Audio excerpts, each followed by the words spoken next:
일단 중국은 이번에 열병식을 통해서 일정의 무력 시위를 했다고도 할 수 있을 것 같습니다. 왜냐하면 본인들이 가지고 있는 최신 무기들, 특히 하이테크 기술이 접목된 각종 무기들을 전 세계 만방에 이제 공개를 한 건데요. 이번 열병식 미국을 향한 이제 뭔가 보여주는 카드였을 게 분명해요. 실제로 군사력을 비교해 봤을 때 예. 미국과 중국, 글쎄요, 이 단순 비교하는 게 조금 뭐 할 수 있지만 예. 비교를 한다면, 굳이 한다면 어떻습니까? 수준이 중국과 미국의 군사력이. 이렇게 보셔야 될 것 같습니다. 지역적으로 봐야 돼요. 네. 근데 지금 이제 미국이 겪고 있는, 특히 이제 미군이 겪고 있는 문제 중에 하나가 지금 미 해군과 중국 해군을 비교했을 때 이 전투함의 척수는 지금 중국이 앞섭니다. 네. 근데 이제 전투함의 크기, 배수량은 미국이 앞서요. 왜냐하면 미국이 10만 톤급 항공모함이 뭐 한 11척 있기 때문에. 네. 근데 지금 잘 보시면 다른 분야에서는 이 동북아 지역에서 사실 지금 중국군 전력이 밀리고 있어요. 그래서 이번에 이제 뭐 열병식에도 중국의 각종 전투기 나왔지만 중국의 최첨단 전투기가 다 하면 한 1,660여 대 됩니다. 네. 근데 우리 군이 한 그런 전투기가 한 260여 대 정도밖에 없어요. 그럼 지금 우리 공군하고 비교해 보면 7, 8배 차이가 나요. 네. 그 정도로 지금 이 동북아, 인도 태평양 지역에서는 어쩌면 미군을 앞설 수도 있는 상황에 와 있습니다. 거기다가 지금 핵 전력도 네. 이번 열병식 때 여러 가지 뭐 탄도미사일 보여줬지만 또 한 가지 중요한 거는 지금 중국 군이 이제 갖고 있는 핵탄두 수가 한 600개 정도 됩니다. 네. 근데 2030년대 되면 한 1,000개 정도 된다고. 아이고. 그러면 이제 미국이나 러시아와 비슷한 수준으로 핵 전력이 이제 상승할 수 있다. 네. 그러니까 전반적으로 지금 중국이 미국의 군사력을 빠르게 추격하고 있다라고 보시면 되겠습니다. 그 전투기의 대수와 네. 전투기의 성능, 대수가 많으면은 유리한 건가요? 제가 과거에는 예. 미국의 최첨단 전투기가 예. 한 대가 중국의 전투기 한 서너 대를 상대할 수 있을 전력이다. 이렇게 저는 기억을 하는데 요즘은 기술력이 많이 좁혀졌나 보죠?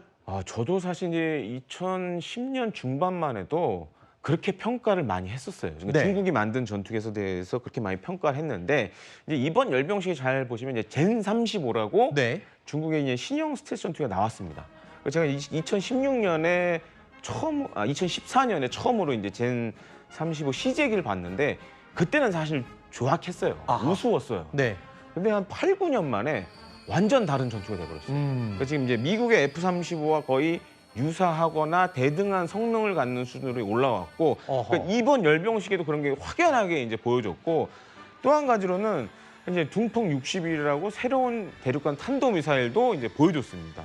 그러니까 지금 보면 중국이 추구하는 건 핵 전력도 미국을 쫓아가겠다. 네. 공중 전력도 미국 쫓아가겠다. 네. 그다음에 지금 미국이 물론 이제 여러 가지를 개발 중에 있지만 극초음속 무기도 지금 네. 중국이 오히려 이번 열병식을 통해서 미국을 앞서고 있다라는 거를 보여줬습니다. 그러니까 지금 네. 이제 화면에 나오고 있지만 둥펑 41, 뭐 둥펑 17, 둥펑 26D 뭐 이런 것들 나오고 있지만 이것보다도 다른 또 극초음속 미사일들이 굉장히 많이 나왔거든요. 네.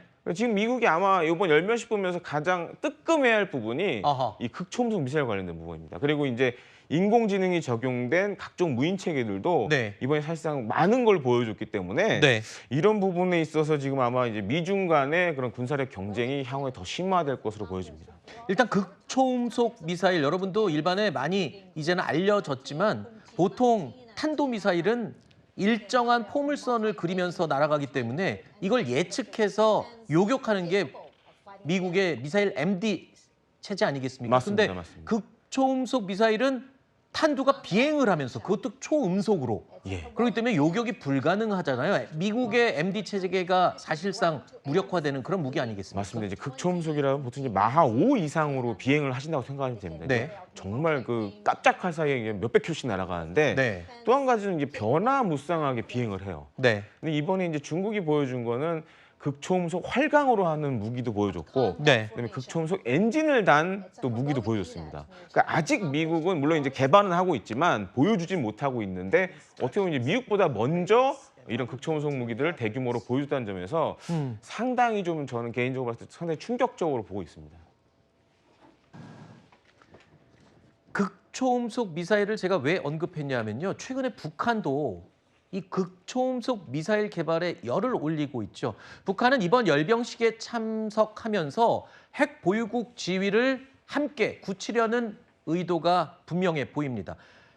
중국에 방문하기 전에 김정은이요, 미사일 개발 연구소를 방문하고 중국으로 출발을 했습니다.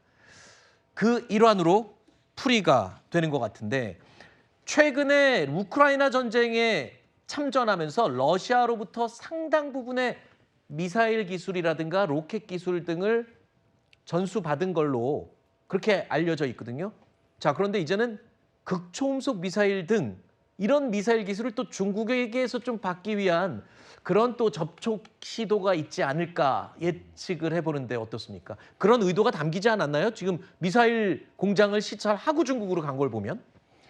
저 시찰을 하고 간 이유는 실은 우리가 갖고 있는 미사일의 발전 정도가 어느 정도까지 와 있고 무엇을 중점적으로 봐야 될 것이냐 이것을 알기 위해서 간 측면도 있을 것이고 네. 그리고 대외적으로 저 사진을 내보낸다는 것은 하나의 그 신호를 보내는 거잖아요. 아하. 우리도 같이 방향을 해서 가겠다. 근데 중국에 가서 미사일 어떤 기술을 받는다든지 이런 것들은 그렇게 가지는 않을 것 같고 그래요? 우리가 알러 경중이라고 북한은 이제 안보는 러시아와 함께 협의를 하고 네. 북한이 중국으로부터는 경제적인 지원을 받는다는 거잖아요. 네.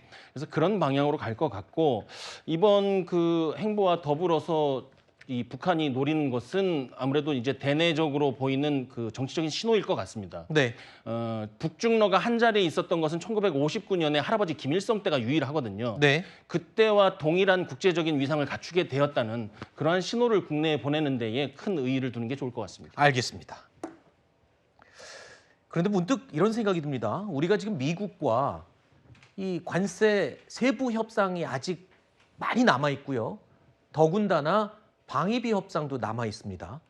그래서 이 중국의 열병식 무기 체계를 공개하는 이런 무력 시위까지 보면서 혹시라도 트럼프 대통령이 우리와 방위비 협상을 할 때 방위비를 더 올려달라는 요구를 할 수 있는 또 핑계거리가 되지 않을까 싶은 생각도 들어요. 그렇죠. 동북아의 어떤 균형이라든가 또 중국의 위협, 또 거기에 이제 북중러의 위협이 이제 가시화되고 현실화되면 미국 입장에서는 그게 상당히 신경 쓰일 수밖에 없겠죠. 네. 그러면 이제 그 핵심에 있는 한국을 좀 압박을 해서 네. 방위비 인상 부분이라든가 이런 부분을 좀 아하. 밀고 나갈 수 있는데요.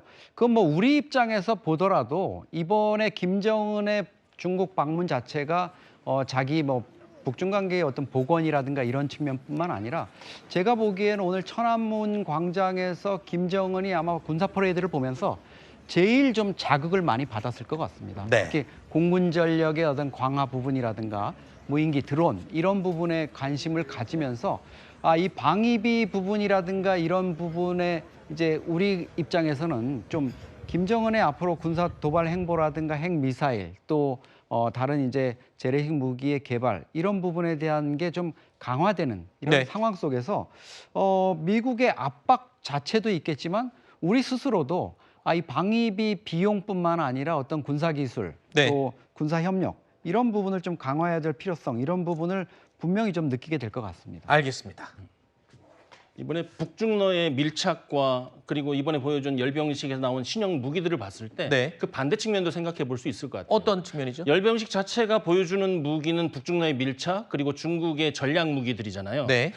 우리가 봤을 때는 오히려 방위비를 인상하는 미국의 압박보다는 우리가 미국의 전략 무기를 배치해달라는 시그널을 보낼 수 있고 아하, 네. 또 한 가지는 미국의 첨단 무기 기술 이전 속도를 높여달라는 시그널을 우리가 보낼 수 있는 적절한 명분이 됩니다. 또 한 가지는 정치적으로 이번에 에이펙에 참가하는 것에 대한 시그널을 좀 더 강하게 보낼 수 있고 네. 김정은이 올 수 있도록 뭔가 시그널을 보내달라고 미국에 요청할 수도 있겠죠. 아하. 또 한 가지는 북중러가 지금 함께 했잖아요. 네. 한미 북이 정상회담을 할 수 있는 하나의 계기가 될 수도 있다고 봅니다. 굉장히 중요한 포인트를 짚어주셨습니다. 우리가 항상 우려하는 게 이 북미 회담 얘기하면은 코리아 패싱을 항상 걱정했었잖아요. 근데 이것까지도 우리가 요구하고 판을 깔 수 있는 오히려 계기가 될 수도 있다. 그리고 또 방위비도 역시 미국의 첨단 기술을 우리한테 빨리 이전을 해달라는 그런 요청이 될 수 있다. 참 외교와 협상이라는 게 정말 복잡하게 얽혀 있는 것 같습니다. 얼마 전에 또 미군 기지 땅을 트럼프 대통령이 달라고 요청한 것을 저는 화들짝 놀라서 왜 남의 땅을 달라 그러지 했을 때 군사적으로 보면 미국 땅이 되면 그 땅을 공격받는 즉시 미국 본토를 공격하는 게 돼서 더 빨리 개입을 할 수 있다. 뭐 이런 또 군사적인 의미도 있는 걸 보면서 상당히 복잡한 카드가 얽혀 있다. 이런 이해를 해봤습니다.